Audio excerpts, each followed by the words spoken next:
Welcome to human talks. ಇವತ್ತು KR Puram ಕ್ಷೇತ್ರದಲ್ಲಿ KR Puram ಸಾರ್ವಜನಿಕ ಆಸ್ಪತ್ರೆಯಲ್ಲಿ ಒಂದು ಆಕ್ಟಿವಿಟಿಯನ್ನು ಹಮ್ಮಿಕೊಂಡಿದ್ದು. ಅದೇನಪ್ಪ ಅಂತಂದ್ರೆ 14 ವಯಸ್ಸಿನ ಹೆಣ್ಣು ಮಕ್ಕಳಿಗೆ ಒಂದು ವ್ಯಾಕ್ಸಿನೇಷನ್, HPV ವ್ಯಾಕ್ಸಿನೇಷನ್ ಅಂತ ಹೇಳಿ ಕೊಡ್ತೇವೆ. ಆ ಒಂದು ವ್ಯಾಕ್ಸಿನೇಷನ್ ಮಕ್ಕಳಿಗೆ ಏನ್ ಕಾರಣಕ್ಕೋಸ್ಕರ, ಯಾವುದಕ್ಕೆ ಈ ಒಂದು ವ್ಯಾಕ್ಸಿನೇಷನ್ ಕೊಡ್ತಿದ್ದಾರೆ, ಅದರ ಜೊತೆಗೆ ಮುಂದಿನ ದಿನಗಳಲ್ಲಿ ಅವರಿಗೆ ಈ ಒಂದು ವ್ಯಾಕ್ಸಿನೇಷನ್ ಯಾವ ತರ ಉಪಯೋಗ. ನಾವು ವ್ಯಾಕ್ಸಿನೇಷನ್ ಅನ್ನೋಷ್ಟರೊಳಗಡೆ ನಮ್ಗೆ ಇತ್ತೀಚಿನ ದಿನಗಳಲ್ಲಿ ನಾವು ನೋಡಿದಂತಹ ಕೋವಿಡ್ ವ್ಯಾಕ್ಸಿನೇಷನ್ ನೆನಪುತ್ತೆ. ಸೊ ಅದಾದ್ಮೇಲೆ ಇದ್ಯಾವುದು ಹೊಸದ ವ್ಯಾಕ್ಸಿನೇಷನ್ ಅಂತ ನೀವು ಅನ್ಕೋತಾ ಇದ್ರೆ ಅದಕ್ಕೆ ಪೂರ್ತಿ ವಿವರಗಳನ್ನ ನಮ್ಮ KR ಪುರಂ ಹಾಸ್ಪಿಟಲ್ನ ಸಿಬ್ಬಂದಿಯವರು, ಫೀಲ್ಡ್ ಸ್ಟಾಫ್, ವೈದ್ಯಾಧಿಕಾರಿಗಳು ಸೊ ಅದ್ರ ಬಗ್ಗೆ ತಿಳಿಸ್ಕೊಡ್ತಾರೆ. ಬನ್ನಿ ಅವ್ರ ಹತ್ರ ಮಾತಾಡೋಣ. ಸೊ ನಮ್ಮೊಟ್ಟಿಗಿದ್ದಾರೆ ಗುರುರಾಜ್ ಅವರು, ಡಾಕ್ಟರ್ಸ್, ಸೊ ಈ ಒಂದು ಹಾಸ್ಪಿಟಲ್ ಸಿಬ್ಬಂದಿಯವರೆಲ್ಲ. ಸೊ ಅವ್ರು ತಿಳಿಸ್ಕೊಡ್ತಾರೆ. ನಾವು ಇದ್ರ ಬಗ್ಗೆ ಅರಿವು ಮೂಡಿಸ್ಕೊಂಡು 4 ಜನಕ್ಕೆ ಅರಿವು ಕೊಡೋಣ. ಸರ್ ಹೇಳಿ, ಸೊ ಈ ಒಂದು HPV ವ್ಯಾಕ್ಸಿನೇಷನ್ ಅನ್ನ ಇವತ್ತು ಲಾಂಚ್ ಮಾಡಿದ್ದೀರಾ. ತುಂಬರು ಅವ್ರ ಪೇರೆಂಟ್ಸು ವಾಲಂಟಿಯರ್ ಆಗಿ ಬಂದು ವ್ಯಾಕ್ಸಿನೇಷನ್ ಹಾಕಿಸ್ಕೊತಾರೆ. ಸೊ ಇದನ್ನ ಯಾವುದಕ್ಕೋಸ್ಕರ ನಮ್ಮ ಗವರ್ಮೆಂಟ್ ಲಾಂಚ್ ಮಾಡ್ತೀವಿ, ಏನು ಕಾರಣಕ್ಕೋಸ್ಕರ ಮಾಡ್ತೀವಿ, ಮುಂದಿನ ದಿನಗಳಲ್ಲಿ ಮಕ್ಕಳಿಗೆ ಯಾವ ಥರ ಎಲ್ಲ ಹೆಲ್ಪ್ ಆಗುತ್ತೆ? ಧನ್ಯವಾದಗಳು ಸರ್, ಥ್ಯಾಂಕ್ ಯು. ಮೊದಲಿಗೆ ನಮ್ಮ ಕೃಷ್ಣಾಪುರ ಸಾರ್ವಜನಿಕ ಆಸ್ಪತ್ರೆಗೆ ಬಂದಿದ್ದಕ್ಕೆ ತಮ್ಮೆಲ್ಲರಿಗೂ ಸ್ವಾಗತಿಸ್ತಾ ನಿಮ್ಮ ಸಹಕಾರ ಹೀಗೆ ಇರಲಿ ಸಾರ್ವಜನಿಕ ಆಸ್ಪತ್ರೆಗೆ ಅಂತ ಮತ್ತೊಮ್ಮೆ ತಮ್ಮನ್ನು ಕೋರ್ಕೊಳ್ತಾ. ಈ HPV ವ್ಯಾಕ್ಸಿನ್ ಅನ್ನೋದೇನು ವಸ್ತೇನಲ್ಲ, ಇದು ನಮಗೆಲ್ಲರಿಗೂ ಇತ್ತೀಚೆಗೆ ತಿಳಿದಿರೋಂಗೆ ಮಹಿಳೆಯರಲ್ಲಿ ಕಾಣಿಸ್ಕೊಳ್ಳುವ ಈ ಗರ್ಭಕಂಠ ಕ್ಯಾನ್ಸರ್ ಏನಿದೆ ಅದರ ವಿರುದ್ಧ ಹೋರಾಟ ಮಾಡುವಂಥ ಒಂದು ಜೀವಂತ ವೈರಾಣುವಿನ ನಿಮ್ಮೆಲ್ಲರೂ ಗೊತ್ತು. ನೀವು ಆವಾಗಲೇ ಹೇಳಿದ್ರಿ ಕೋವಿಡ್ ಥರ ಯಾವ ರೀತಿ ಕೋವಿಡ್ ವ್ಯಾಕ್ಸಿನೇಷನ್ ಥರ ಇದು ತುಂಬ ಸಿಂಪಲ್.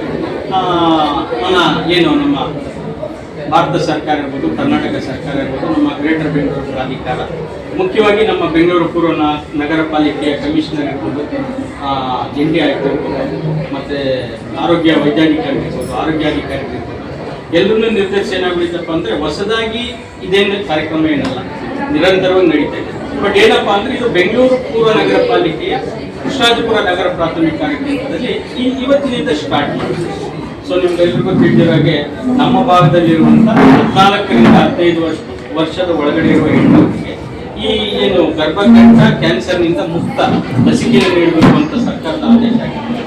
ನಾವೇನು ಫೀಲ್ಡ್ ಸ್ಟಾಫ್ ಇದ್ದೀವಿ, ಹೆಲ್ತ್ ಇನ್ಸ್ಪೆಕ್ಟರ್, ಆಶಾ ಕಾರ್ಯಕರ್ತೆಯರು, ಫಾರ್ಮಸಿ ಆಫೀಸರ್ಸ್ ಇರ್ಬೋದು, ಮತ್ತು PHC ಹೋಗಿರ್ಬೋದು, ಎಲ್ಲನೂ ನಾವು ಶಾಲೆಗಳಿಗೆ ಭೇಟಿ ಮಾಡಿ ಆ ಟಾರ್ಗೆಟೆಡ್ ಪೀಪಲ್ ಏನಿದ್ದಾರೆ ಅವ್ರಿಗೆ ನಾವು ಮೊದಲೇ ರಿಜಿಸ್ಟರ್ ಮಾಡಿಕೊಂಡು ಅವರ ಅನುಮತಿಯನ್ನು ಪಡೆದು, ತಂದೆ ತಾಯಿಗಳ ಅನುಮತಿಯನ್ನು ಪಡೆದು ಅವರ ಅನುಮತಿಯೊಂದಿಗೆ ನಾವು ಈ ಲಸಿಕೆಯನ್ನು ಹಾಕುವಂಥ ಕಾರ್ಯಕ್ರಮ. ಸೊ ಇವತ್ತು ನಮ್ಮ ಬೆಂಗಳೂರು ಪೂರ್ವ ನಗರ ಪಾಲಿಕೆ ಏನು ಕೃಷ್ಣಾಪುರ ನಗರ ಪ್ರಾಥಮಿಕ ಕೇಂದ್ರದಲ್ಲಿ ಚಾಲನೆ ಕೊಟ್ಟಿದೆ. ಮುಂದಿನ ದಿನಗಳಲ್ಲಿ ಹಂತ ಹಂತವಾಗಿ ಎಲ್ಲ ಮಕ್ಕಳಿಗೂ ಏನು ನಾವು ಹೇಳಿದ್ರಲ್ಲ 14ರಿಂದ 15 ವರ್ಷದೊಳಗೆ ಮಕ್ಕಳಿಗೆ ಎಲ್ಲ ಮಕ್ಕಳಿಗೂ ನಾವು ಪ್ರತಿ ಗುರುವಾರ ಇದೊಂದು ನೆನ್ಪಿಟ್ಕೊಳ್ಳಿ, ಕೃಷ್ಣರಾಜಪುರ ಸಾರ್ವಜನಿಕ ಆಸ್ಪತ್ರೆ ನಗರ ಪ್ರಾಥಮಿಕ ಕೇಂದ್ರ ಕೃಷ್ಣರಾಜಪುರ ಪ್ರತಿ ಬುಧವಾರ ಮಕ್ಕಳಿಗೆ ವಾಲಂಟಿಯರ್ ಆಗಿ ಬರುವಂಥ ಮಕ್ಕಳಿಗೆ ಕೌನ್ಸಿಲಿಂಗ್ ಮಾಡಿ ನಂತರ HPV ವ್ಯಾಕ್ಸಿನ್ ಉಚಿತವಾಗಿ ವ್ಯಾಕ್ಸಿನೇಷನ್ ಕೊಡುವಂಥ ಕಾರ್ಯಕ್ರಮ ನಂಬ್ಕೊಂಡಿದ್ದೇವೆ. ಈ ಒಂದು ಮುಖ್ಯ ಕಾರ್ಯಕ್ರಮಕ್ಕೆ ನಮಗೆ ಸಾಕಷ್ಟು ವ್ಯಾಕ್ಸಿನ್ಸ್ ಅವೈಲೇಬಲ್ ಇದೆ. ನಮ್ಮ ಫಾರ್ಮಸಿ ಆಫೀಸರ್ ಕಳಿಸ್ಕೊಂಡಿದ್ದಾರೆ. ನಮ್ಮ ನಿಸರ್ಗ ಮೇಡಮ್ ಅವರ ಮಾರ್ಗದರ್ಶನದಲ್ಲಿ ಪ್ರತಿ ಬುಧವಾರ ಅವರು ಇರ್ತಾರೆ, ನಮ್ಮ PHC ಹೋಗಿರ್ತಾರೆ, ಅವರೆಲ್ಲರಿಗೂ ವ್ಯಾಕ್ಸಿನೇಷನ್ ಮಾಡುವಂಥ ಕಾರ್ಯಕ್ರಮ ಮಾಡ್ತೀವಿ. ಆನ್ಲೈನ್ ಎಂಟ್ರಿ ಆಗುತ್ತೆ, ಅಲ್ಲೇ ಆನ್ ಸ್ಪಾಟ್ ಅವ್ರಿಗೇನೆ ನಿಮಗೆ ವ್ಯಾಕ್ಸಿನೇಷನ್ ಸರ್ಟಿಫಿಕೇಟ್ನ ಕೊಡ್ತೀವಿ. ವಿವಿನಲ್ಲಿ ರಿಜಿಸ್ಟ್ರೇಷನ್ ಮಾಡ್ಕೊಂಡು ಸ್ಕ್ಯಾನರ್ ಕೋಡ್ ಬರ್ತದೆ. ದೇಶಾದ್ಯಂತ ಪ್ರಪಂಚದಾದ್ಯಂತ ವಿವಿನಲ್ಲಿ ಆ ಸ್ಕ್ಯಾನರ್ ಕೋಡ್ ಹಾಕಿದ್ರೆ ಅವ್ರು ಎಲ್ಲಿ ವ್ಯಾಕ್ಸಿನೇಷನ್ ಮಾಡಿಸ್ಕೊಂಡ್ರು, ಯಾವ ವ್ಯಾಕ್ಸಿನ್ ಮಾಡಿಸ್ಕೊಂಡ್ರು, ಎಷ್ಟು ಡೋಸ್ ತಗೊಂಡ್ರು, ವ್ಯಾಕ್ಸಿನೇಷನ್ ಮಾಡಿಸೋರು ಯಾರು, ಎಲ್ಲ ಮಾಹಿತಿ ಅದರಲ್ಲಿ ಸಿಕ್ಕುವಂಥ ವ್ಯವಸ್ಥೆ ಇದೆ. ಇದೊಂದು ನಿಜವಾಗ್ಲೂ ಅದ್ಭುತ ಅಕೌಂಟಬಿಲಿಟಿ ಸಿಗುತ್ತೆ. ನಿಜವಾಗ್ಲೂ ನಾನು ಹೇಳೋದಷ್ಟೇ, ಎಲ್ಲ ಮಕ್ಕಳು 14ರಿಂದ 15 ವರ್ಷದೊಳಗಿರುವ ಹೆಣ್ಮಕ್ಳು ಧೈರ್ಯವಾಗಿ ಬನ್ನಿ. ಯಾವುದೇನೋ ಈ ಅಪಪ್ರಚಾರಗಳಿಗೆಲ್ಲ ಕಿವಿ ಕೊಡ್ತೀರಾ, ಎಲ್ಲರೂ ಬನ್ನಿ. ಮುಕ್ತವಾಗಿ ಗರ್ಭಕಂಠದ ಕ್ಯಾನ್ಸರ್ನ ಪ್ರಮಾಣನ ಕಡಿಮೆ ಮಾಡಿ. ನಾನು ಹೇಳ್ದೆ ಇದರಲ್ಲೆಲ್ಲ ಮಾಹಿತಿ ನಿಮ್ಮಲ್ಲಿದೆ, ಇದೇನು ವಸ್ತೇನಲ್ಲ. ಪ್ರಪಂಚದಾದ್ಯಂತ ಆಲ್ರೆಡಿ 50 ಕೋಟಿ ವ್ಯಾಕ್ಸಿನೇಷನ್ ಎಲ್ಲ ತಗೊಂಡಿದ್ದಾರೆ. 85% ಇದು ಸಕ್ಸಸ್ ರೇಟ್ ಇದೆ. ಇದ್ರ ಪ್ರಯೋಗ ನಾವು ಪಡ್ಕೊಳ್ಳಿ ಅಂತ ಈ ಒಂದು ಸಂದರ್ಭದಲ್ಲಿ ನಮ್ಮ ವೈದ್ಯಾಧಿಕಾರಿಗಳ ಪರವಾಗಿ ಮತ್ತು ಸಾರ್ವಜನಿಕ ಆಸ್ಪತ್ರೆ ಪರವಾಗಿ ತಮ್ಮೆಲ್ಲರ ಪರವಾಗಿ ಈ ಒಂದು ಸಂದರ್ಭದಲ್ಲಿ ಹೇಳೋದಕ್ಕೆ ಬಯಸ್ತಾ ನಾನು ಹೇಳಿ ಮಾಡ್ತೀನಿ.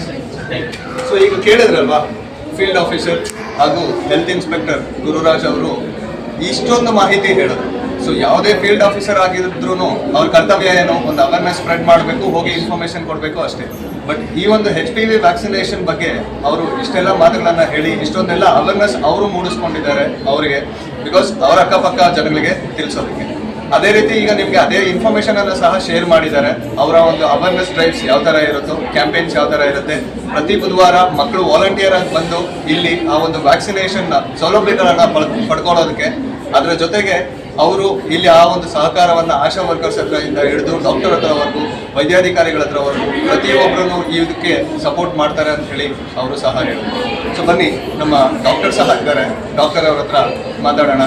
ಜೊತೆಗೆ ಇದರ ಒಂದು HPV ಅವೇರ್ನೆಸ್ ಯಾವುದಕ್ಕೋಸ್ಕರ ಅಂತ ಈಗಾಗಲೇ ಗುರುರಾಜ್ ಅವರು ಹೇಳಿರೋದ್ರ ಜೊತೆಗೆ ಅದನ್ನ ಯಾವ ತರ ಪ್ರಿವೆಂಟ್ ಮಾಡ್ಕೋಬಹುದು, ಅದ್ರ ಜೊತೆಗೆ ಇದರ ಒಂದು ಯಾವ ತರ ಈ ಒಂದು ಕಾಯಿಲೆನ ನಾವು ಅರ್ಥಕೋಬಹುದು, ಅದ್ರ ಜೊತೆಗೆ ಅದಕ್ಕೆ ಪ್ರಿವೆನ್ಷನ್ ಏನು, ಟೆಸ್ಟ್ಗಳೇನು, ಯಾವ ತರ ಇರುತ್ತೆ, ಸೊ ಯಾವ ತರ ನಮಗೆ ಗೊತ್ತಾಗುತ್ತೆ ಅಂತ ಹೇಳ್ಬಿಟ್ಟು ಡಾಕ್ಟರ್ ಹತ್ರ ಕೇಳ್ತೀವಿ. ಸರ್ಗ ಮಾಡ್ಬೋದು ನಮ್ಮ ಜೊತೆ ಇದ್ದಾರೆ, ಬನ್ನಿ ಮಾತಾಡೋಣ. ಮೇಡಮ್ ನಮಸ್ತೆ. ಸೊ HPV ವ್ಯಾಕ್ಸಿನೇಷನ್ ಇವತ್ತು ಸಕ್ಸಸ್ಫುಲ್ ಆಗಿ ಲಾಂಚ್ ಮಾಡಿದ್ದೀರಾ, ತುಂಬ ಜನ ಮಕ್ಕಳು ತಗೊಂಡಿದ್ದಾರೆ ಆಲ್ರೆಡಿ. ಸೊ ಈ ಒಂದು HPV ವ್ಯಾಕ್ಸಿನೇಷನ್ ಮಕ್ಕಳಿಗೆ ಏನಕ್ಕೆ ಅವಶ್ಯಕತೆ, ಅದ್ರ ಜೊತೆಗೆ ಅವರು ಇದನ್ನ ಯಾವ ತರ ಅವರು ಅರ್ಥ ಮಾಡ್ಕೋಬಹುದು, ಇದು ನನಗೆ ಈ ತರ ಒಂದು ಕಾಯಿಲೆ ಇದೆ, ಇಲ್ಲ ಅಂತಂದ್ರೆ ಇದನ್ನ ನಾನು ಯಾವ ತರ ಪ್ರಿವೆಂಟ್ ಮಾಡಬೇಕು, ಇಲ್ಲ ಅಂತಂದ್ರೆ ಈಗಿನ ಕಾಲದಲ್ಲಿ ತುಂಬಾ ಜನ ತಂದೆ ತಾಯಿಗಳು ಓದಿರೋದಿಲ್ಲ, ಬಟ್ ಮಕ್ಕಳನ್ನ ಓದಿಸ್ತಾ ಇರ್ತಾರೆ. ಆ ಮಕ್ಕಳಿಗೆ ನಾವು ತಿಳುವಳಿಕೆ ಕೊಟ್ಟಿದ್ದೀವಿ ಅಂತಂದ್ರೆ ಆ ಮಕ್ಕಳ ತಂದೆ ತಾಯಿಗೆ ಅರ್ಥ ಆದ ರೀತಿ ಅವರು ತಿಳಿಸ್ಬೇಕು ಅಂತಂದ್ರೆ ಯಾವ ತರ ಅವರು ತಿಳಿಸ್ಬೇಕಾಗುತ್ತೆ, ಆ ತಂದೆ ತಾಯಿಗೆ ಯಾವ ತರ ತಿಳುವಳಿಕೆ ತಗೋಬೇಕಾಗುತ್ತೆ. HPV ಅಂದರೆ ಹ್ಯೂಮನ್ ಪ್ಯಾಪಿಲೋಮಾ ವೈರಸ್. ಇದು ತುಂಬ ಸ್ಟ್ರೈನ್ಸ್ ಇದೆ, ಆಲ್ರೆಡಿ ನಮ್ಮ ಬಾಡಿಯಲ್ಲಿ ಇರುತ್ತೆ, ಬಟ್ ಸ್ಪೆಸಿಫಿಕ್ ಆಗಿ 6, 11, 16, 18 ಅನ್ನೋ ಸ್ಟ್ರೈನ್ ತುಂಬ ಹಾರ್ಮ್ಫುಲ್. ಸೊ ಈ ಸ್ಟ್ರೈನ್ ಪ್ರಿವೆಂಟ್ ಮಾಡೋದಕ್ಕೋಸ್ಕರ ನಮ್ಮ ವ್ಯಾಕ್ಸಿನು ಆ ಸ್ಟ್ರೈನ್ ಅಗೇನ್ಸ್ಟ್ ಆಗಿ ವ್ಯಾಕ್ಸಿನ್ ಮಾಡಿದ್ದಾರೆ. ಸೊ 6, 11, 16, 18 ಈ 4 ಸ್ಟ್ರೈನ್ ವ್ಯಾಕ್ಸಿನ್ ಬಂದಿರೋದು, ವ್ಯಾಕ್ಸಿನ್ ವ್ಯಾಕ್ಸಿನ್. ಸೊ ಇದು ಕೊಡೋದ್ರಿಂದ ಸರ್ವೈಕಲ್ ಕ್ಯಾನ್ಸರ್ ಪ್ರಿವೆಂಟ್ ಮಾಡ್ಬೋದು. So cervical cancer, throat cancer ಇದೆಲ್ಲ ಪ್ರಿವೆಂಟ್ ಮಾಡ್ಬೋದು. Not only cervical cancer, throat cancer ಕೂಡ ಪ್ರಿವೆಂಟ್ ಮಾಡ್ಬೋದು. ಇದು ಯೂಶಲಿ 45 ಇಯರ್ಸ್ವರೆಗೂ ಹಾಕ್ಬೋದು. ಬಟ್ ಈಗ ನಮ್ಮ ಗೌರ್ಮೆಂಟು 14 to 15 ಹೆಚ್ಚು ಎಫಿಕಸಿ ಆಗುತ್ತೆ ಈ ಮಕ್ಕಳಿಗೆ ಮುಂದೆ. Before starting of sexual activity ಈ ವ್ಯಾಕ್ಸಿನ್ ಕೊಟ್ಟರೆ ತುಂಬ ಎಫೆಕ್ಟಿವ್ ಆಗಿರುತ್ತೆ ಅಂತ ಈ ಏಜ್ ಗ್ರೂಪ್ನ ನಾವು ಚೂಸ್ ಮಾಡ್ತೀವಿ. ಈಗ ಫಸ್ಟ್ ಸ್ಟಾರ್ಟಿಂಗ್ ಆ್ಯಕ್ಚುಲಿ ಇದನ್ನು 45 ಇಯರ್ಸ್ ಒಳಗಡೆಗೂ ತೊಗೊಬೋದು. ಮ್ಯಾಕ್ಸಿಮಮ್ 45 ಎಲ್ಲರೂ ತೊಗೊಬೋದು. ಸೊ ಇದು ಸಿಂಗಲ್ ಡೋಸ್ ಆಗಿರುತ್ತೆ. ಸಿಂಗಲ್ ಡೋಸಲ್ಲಿ ವ್ಯಾಕ್ಸಿನ್ ಮೇನಾಗಿ ಸರ್ವೈಕಲ್ ಕ್ಯಾನ್ಸರ್ನ ಪ್ರಿವೆಂಟ್ ಮಾಡೋದಕ್ಕೆ. ಇದರದ್ದು ಮೇನಾಗಿ ಸಿಂಟಮ್ಸ್ ಏನು ಬರೋದಿಲ್ಲ, ಅದೇ ಇದರದ್ದು ಸೈಡ್ ಎಫೆಕ್ಟ್ ಎಲ್ಲ ಲೇಟ್ ಸ್ಟೇಜಲ್ಲೇ ನಮಗೆ ಗೊತ್ತಾಗೋದು. ಸೊ ಇನಿಷಿಯಲ್ ಸ್ಟೇಜಲ್ಲಿ ಕ್ಯಾನ್ಸರ್ ಕಂಡಿಡಿಯೋದು ತುಂಬ ಕಷ್ಟ. ಅದಕ್ಕೋಸ್ಕರ ಈಗೇನಾಗಿದೆ ಅಂದರೆ after marriage every yearly ಪ್ಯಾಪ್ smear ಅನ್ನೋ ಟೆಸ್ಟ್ಗಳು, ಸೊ ಅದನ್ನು ಎಲ್ಲರೂ ಮಾಡಿಸ್ಕೋಬೇಕು ಅಂತ ನಾನು ಹೇಳ್ತೀನಿ. ಸೊ ಯಾವಾಗ ಬರುತ್ತೆ ಏನು ಅಂತ ಗೊತ್ತಾಗೋದಿಲ್ಲ. So prevention is better then cure ಅಂತಾರಲ್ಲ, ಸೊ ಅದಕ್ಕೆ ಪ್ಯಾಪ್ ಸ್ಮಿಯರ್ ಅನ್ನೋದು ಒಂದು ಟೆಸ್ಟ್, ಅದನ್ನು ಒಂದು ಟೆಸ್ಟ್ ಮಾಡಿಸ್ಕೊಂಡ್ರೆ ಏರಿಯಸ್. ಸೊ ಅದು ಬೆಟರ್ ಆಗಿ ನಮಗೆ ಏನು ಕ್ಯಾನ್ಸರ್ ಬರೋ ಸ್ಟೇಜಲ್ಲಿ ಇದೆಯಾ, ಏನಾದರೂ ನಮಗೆ ಗ್ಲೂಕೋಸ್ ಡಿಫ್ರೆನ್ಸಸ್ ಆಗ್ತಿರುತ್ತಲ್ಲ, ಸೊ ಆ ಥರ ಆಗ್ತಿದೆ ಮೋಸ್ಟ್ಲಿ ಕ್ಯಾನ್ಸರ್ಗೆ ಇದಾಗ್ತಿದೆ ಅಂತ ಅದೊಂದು ಟೆಸ್ಟ್ ಎಲ್ಲರೂ ಮಾಡಿಸ್ಕೋಬೇಕು ಅಂತ ನಾನು ಈಗ ಕೇಳ್ಕೊತೀನಿ. ಸೊ ಇಯರ್ಲಿ ಒನ್ಸ್ ಇರುತ್ತೆ, after marriage yearly once vaccinate ಮಾಡಿಸ್ಕೊಂಡ್ರೆ ಸೊ ಎಷ್ಟೋ ಜನ ಈ ಕ್ಯಾನ್ಸರ್ನ ಪ್ರಿವೆಂಟ್ ಮಾಡ್ಬೋದು. ಮತ್ತು 45 ಇಯರ್ಸ್ ಒಳಗೆ ಎಲ್ಲರಿಗೂ ವ್ಯಾಕ್ಸಿನ್ ಹಾಕ್ಸ್ಬೋದು. ಈಗ ಗೌರ್ಮೆಂಟ್ ಅವರು 14 to 15 ಇಯರ್ಸ್ ಮಕ್ಕಳಿಗೆ ಬಿಟ್ಟಿದ್ದಾರೆ. ಸೊ ನೆಕ್ಸ್ಟ್ ಹಂತ ಹಂತವಾಗಿ ಎಲ್ರಿಗೂ ಬಿಡ್ತಾರೆ. ಈಗ ಈ ಮಕ್ಕಳು ಯಾರ್ಯಾರಿದ್ದಾರೋ ಎಲ್ಲರೂ ಅಕ್ಕಪಕ್ಕದಲ್ಲಿ ಸ್ಕೂಲ್ಸಲ್ಲಿ ಎಲ್ಲರಿಗೂ ನಾವು ಹೇಳಿದ್ದೇನೆ, ಎಲ್ಲರೂ ಬಂದು ಈ ವ್ಯಾಕ್ಸಿನ್ ಹಾಕಿಸ್ಕೊಂಡು ಈ ಪ್ರೋಗ್ರಾಮ್ನ ಓಕೆ. ಸೊ ಈಗ ನೀವು ಹೇಳಿದಾಗೇ ಇದನ್ನ ಪ್ರಿವೆಂಟ್ ಮಾಡೋದಕ್ಕೆ ಆಗಲಿ, ಟೆಸ್ಟಿಂಗ್ಗೆ ಆಗಲಿ, ಈಗ ಮಕ್ಕಳು ಇವಾಗ ವ್ಯಾಕ್ಸಿನೇಷನ್ ಹಾಕ್ಸ್ಕೊಂಡಿದ್ದಾರೆ ಅಂದ್ರೆ ನೆಕ್ಸ್ಟ್ ಇಯರ್ ಹಾಕ್ಸ್ಕೋಬೇಕು. ಸಿಂಗಲ್ ಡೋಸ್ ಇದೆ, ಮತ್ತೆ ಅವಶ್ಯಕತೆ ಇರೋದಿಲ್ಲ. Single dose. ಸಿಂಗಲ್ ಡೋಸ್ ಆಗಿದೆ. ಓಕೆ. ಈಗ ಮ್ಯಾರೇಜ್ ಆದವರು ಎವ್ರಿ ಇಯರ್ ಹಾಕ್ಸ್ಕೋಬೇಕಾದ್ರೆ ಎವ್ರಿ ಇಯರ್ ಇಲ್ಲ. ಸೊ ಇವಾಗ ಗೌರ್ಮೆಂಟ್ ಬಿಟ್ಟಿರೋದು ಸಿಂಗಲ್ ಡೋಸು. ಆಕ್ಚುಲಿ ಪ್ರೈವೇಟ್ ಅಲ್ಲಿ 3 ಡೋಸಸ್ ವ್ಯಾಕ್ಸಿನ್ ಬರುತ್ತೆ. 3 ಡೋಸಸ್ ಹಾಕ್ಸ್ಕೋಬೇಕು. 45 ಇಯರ್ಸ್ ಒಳಗಡೆ ಇರೋದು 3 ಡೋಸ್ ಹಾಕ್ಸ್ಕೋಬೇಕು. ಸೊ ಇದು ಬರೀ ಹೆಣ್ಮಕ್ಳಿಗೆ ಮಾತ್ರನೇ ಯಾಕೆ, ಗಂಡು ಮಕ್ಕಳಿಗೆ ಯಾಕೆ? ಗಂಡು ಮಕ್ಕಳಿಗೂ ಹಾಕ್ಸ್ಕೊತೀವಿ. ಸೊ ಆಕ್ಚುಲಿ ಇದು ಈ ಏಜ್ ಅಲ್ಲ, 9 to 11 ಇಯರ್ಸ್ ಅಲ್ಲಿ ಗಂಡು ಮಕ್ಕಳಿಗೂ ಹಾಕ್ತೀವಿ. 2 ಡೋಸಸ್ ಇದೆ. ಓಕೆ. ಸೊ HPV ವ್ಯಾಕ್ಸಿನೇಷನ್ ಅನ್ನೋದು ಬರೀ ಹೆಣ್ಮಕ್ಳಿಗೆ ಅಲ್ಲ, ಗಂಡು ಮಕ್ಕಳಿಗೂ ಸಹ ಇದೆ. ಅದು ಏಜ್ ಲಿಮಿಟ್ ಬಂದ್ಬಿಟ್ಟು ನಮಗೆ 9 ವರ್ಷದಿಂದ 11 ವರ್ಷ. ಈಗ ಗೌರ್ಮೆಂಟ್ ಅವ್ರಿಗೆ ಮೇನ್ ಫಲಾನುಭವಿಗಳು ಹೆಣ್ಮಕ್ಳಿಗೆ ಕೊಟ್ಟು ಅವ್ರಿಗೆ ಪ್ರಿವೆಂಟ್ ಮಾಡೋಣ ಅಂತ ಹೇಳಿ ಫಸ್ಟ್ ಸ್ಟಾರ್ಟ್ ಅಲ್ವಾ, ಈಗ ಸ್ಟಾರ್ಟ್ ಮಾಡಿದ್ದಾರೆ. ಸೊ ಅದಕ್ಕೆ ಹೆಣ್ಮಕ್ಳಿಂದ ಸ್ಟಾರ್ಟ್ ಮಾಡಿ ನೆಕ್ಸ್ಟ್ ಹಂತ ಹಂತವಾಗಿ ಎಲ್ಲರೂ ಕೊಡೋ ರೀತಿಯಲ್ಲಿ ಮಾಡ್ತಿದ್ದಾರೆ. ಸೊ ತುಂಬಾ ಸಂತೋಷ ಆಯ್ತು, ತುಂಬಾ ಇನ್ಫಾರ್ಮೇಶನ್ ಕೊಟ್ರಿ. ಸೊ ಅದ್ರ ಜೊತೆಗೆ ಈಗ ನಿಮ್ಗೆಲ್ಲ ಆ ಡೌಟ್ ಬರ್ತಾ ಇತ್ತೋ ಏನೋ ಗೊತ್ತಿಲ್ಲ. ಈಗ ನಾನು ಆಲ್ರೆಡಿ ಹೇಳಿದೆ, ಬರೀ ಹೆಣ್ಮಕ್ಳಿಗೆ ಯಾಕೆ ಗಂಡು ಮಕ್ಕಳಿಗೆ ಈ ಒಂದು ಕಾಯಿಲೆ ಬರೋದಿಲ್ವಾ ಅಂತ ಹೇಳಿ. ಸೊ ಆ ಒಂದು ಮಾತಿಗೆ ಈವನ್ ಗಂಡು ಮಕ್ಕಳಿಗೆ ಸಹ ಆ ಒಂದು ವ್ಯಾಕ್ಸಿನೇಷನ್ಸ್ ಇದೆ. ಮುಂದಿನ ದಿನಗಳಲ್ಲಿ ಈ ಒಂದು ಅವೇರ್ನೆಸ್ನ ನಮ್ಮ ಹಾಸ್ಪಿಟಲ್ ಸಿಬ್ಬಂದಿಯವರು ಅವೇರ್ನೆಸ್ ಕೊಡೋದ್ರ ಮುಖಾಂತರ ಗಂಡು ಮಕ್ಕಳು ಸಹ ವ್ಯಾಕ್ಸಿನೇಷನ್ ಹಾಕೊಳ್ಳುವಂತಹ ಒಂದು ಟೈಮ್ ಕೊಟ್ಟಾಗ ತಾವು ಸಹ ಬಂದು ವ್ಯಾಕ್ಸಿನೇಷನ್ಸ್ ಹಾಕ್ಸ್ಕೋಬೇಕು.